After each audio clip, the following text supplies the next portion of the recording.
你曾在波涛汹涌的岁月中半生戎马，也曾在温情脉脉的时光里花前月下。你有着君临天下的豪迈，也有着四海为家的豁达。春风几度，拂过你的青丝，桃花十里，飘落你的霜华。你虽然没有功成名就，虽然没有富贵荣华，但依然儿女绕膝，与他共话桑麻。半生风雨，你早已参透人生真假，但你仍然正茂风华，依旧可以当歌纵马。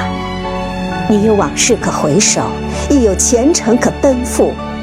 中年当下，我祝你见过众生天地，不改少年初心，品过人间百味，依旧青春潇洒。